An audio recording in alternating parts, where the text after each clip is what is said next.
air conditioners, large numbers of servers, and staff to support them. This exists within your company's physical limitations. They're within your enterprise, they're behind your firewall. You have total control of your enterprise cloud. A public cloud is where you shift access to servers, access to software, and access to your information to a third party.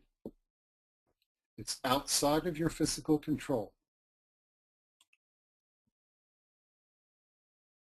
A hybrid cloud is where you shift some of your information to a public cloud and keep some of your information internal for your security. These are areas where you make the judgment that you have the security need to keep the information internal. This is actually the most prominent type of cloud today. It's reached the sophistication level where companies are picking and choosing the hybrid applications that suit them best. All right, this is where the CFOs get involved. The CFOs salivate.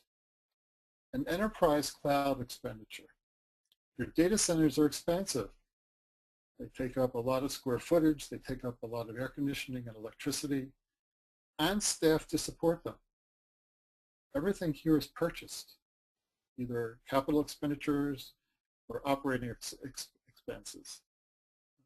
You have your IT salaries and the overhead of benefits, you have the maintenance, and you will usually have third-party contractors. You're supporting the entire cloud experience internally. Public cloud, you're going to a different paradigm. You're shifting from an internal support structure and acquisition structure to a leased service providing structure. You're going to lease hardware, you're going to lease software. All of the services that are related on the previous screen now become leased, including reduced data center environmental costs. Your data center will shrink. The nature of your IT staff will change. Maintenance will be provided by your third party. And you will purchase only the storage that you need.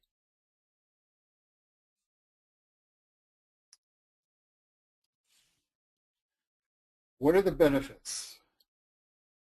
Clouds have definite benefits, and these are what you see advertised everywhere. Reduced and controlled capital and operating expenditures. Controllers love it. IT directors and CIOs love it also. But if you're an IT director or CIO that has their credibility based upon the toys that we work with, it may be an emotional issue, which translates into a financial issue. There may be resistance to cloud because you are giving up control of what was internal. The IT staff is often restructured from a network administrative technical support staff to staff who are more on the service side, provide help to the end users, support the application configuration, training, and deployment, rather than having to support the hardware and software within the data center. This allows the company to hire less sophisticated staff, more expensive staff, and allows them to focus on more of an administrative type staff. Another feature is the requirement and the ability to expand and reduce your cloud services. If your company is expanding rapidly, you often have to have lead time for hardware and software acquisitions. You have to have lead time for implementation, installation.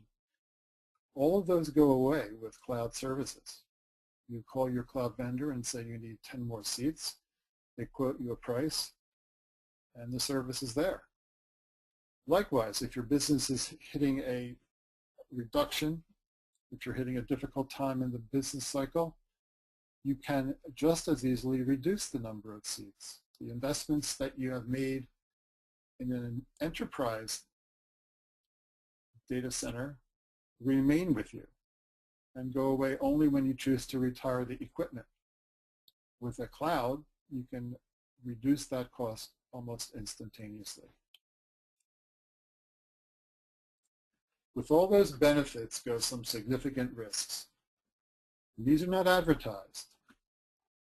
Yes, the cloud offers cost benefits, but it also shifts costs. It shifts costs to areas that were not currently at risk.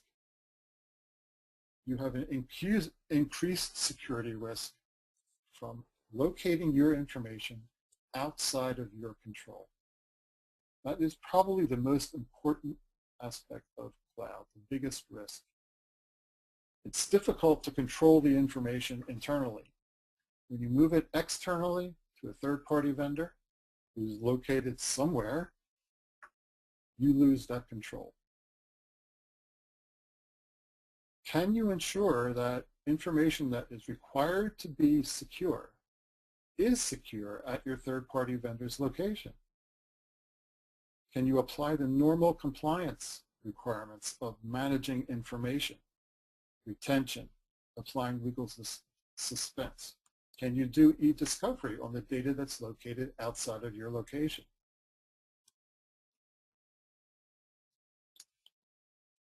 Do you know that cloud vendors commingle your information on the same server, the same storage media, and shared software? That does not play well when you need to segregate and secure information. You may have information from several to thousands of companies on one server and one storage system. Take for instance, a website company that I personally deal with. My website is among thousands on a specific server. That keeps the cost down, but if I had security requirements, that would not be acceptable. Cloud services also moves managing and accessing your information to the most unreliable aspect of a data communications infrastructure, the one with which IT directors and CIOs have the least control, that is data communications. It's not uncommon for data communication circuits to go down. Moving your information externally requires you to beef up those services, to beef up the redundant services, to make sure that you have different central offices that your services go through. Make sure that you have different access points in your building that your circuits go through, so you have no single point of failure. These issues are never in your standard contract from a cloud vendor. It's not to say that they won't accede to them, but they're not going to volunteer the fact that there are risks and issues that you have to address. It has to be by an informed buyer. What business continuity and disaster recovery policies and plans are in place by your cloud vendor? Do you have your own plan? Does your plan mesh with their plan? Do you test it? Do they work? Shifting your data outside adds this complication. What happens if the vendor goes out of business? Do you own the data? Do you have access to the data? Where is the data located? It could be in a foreign country. Do you know where your vendor's equipment is? Where does your data live? If it's in a foreign country, you may have some significant difficulties in retaining your data, recovering your data.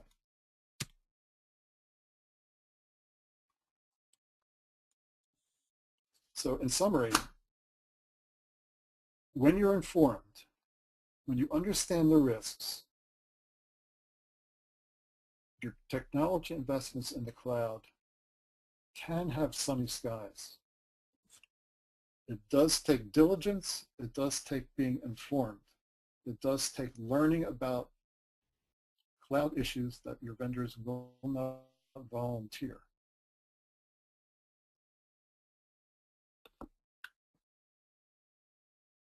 As stated earlier, you can access the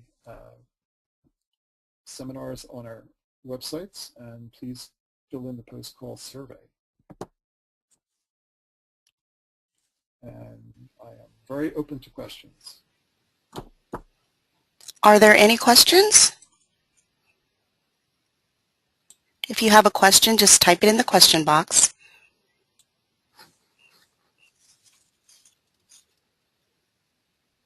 Okay, we have one question, Norm. Okay. If we want to buy cloud services, what should we know that the cloud vendors may not volunteer? Well, they're not going to volunteer all the risks that are involved. We're also not going to volunteer their infrastructures. Are they subcontracting to other vendors for their services that they're providing to you? Again, I personally had this experience. I had a cloud vendor whose systems failed, but it really wasn't their systems. It was their third party's vendor that failed. So they could not provide services to us because their business continuity did not work. Okay. We have a question from Denise. Denise, did you have your hand raised?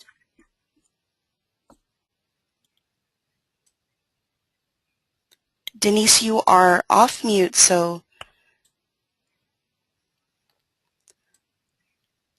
I don't think she put her pin,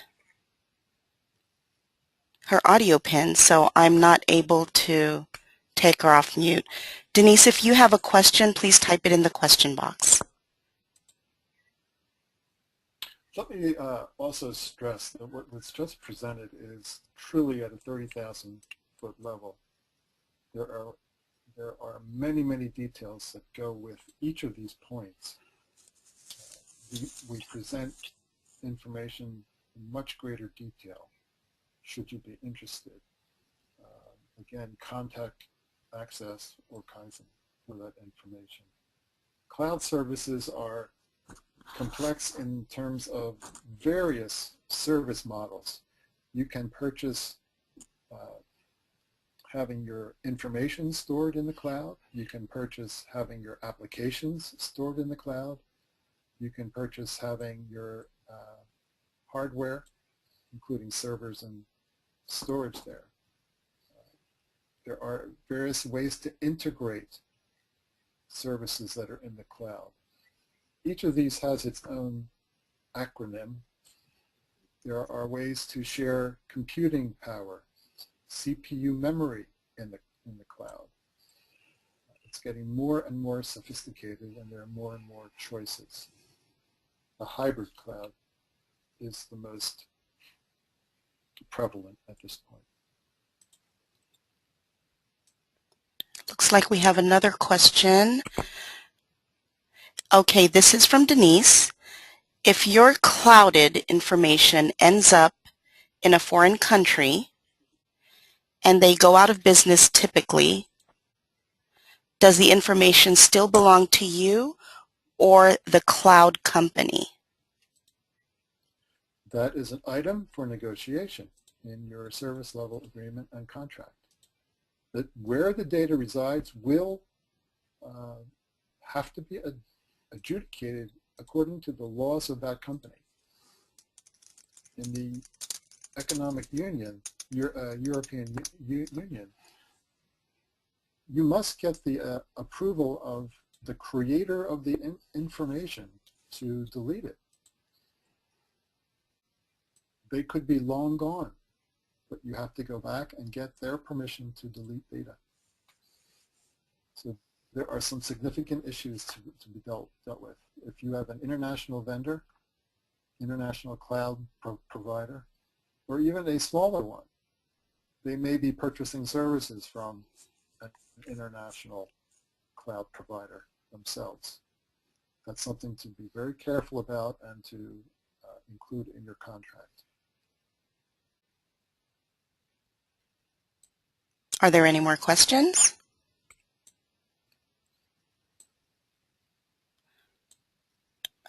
Okay, Norma, I do not see any questions.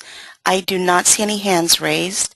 So I just wanted to remind everyone that the survey will be available after the webinar, and the PowerPoint and recording will be available on our website the next day. I'd like to thank everyone for joining, and look out for future webinars, future education series coming from Access and Kaizen. Thank you so much.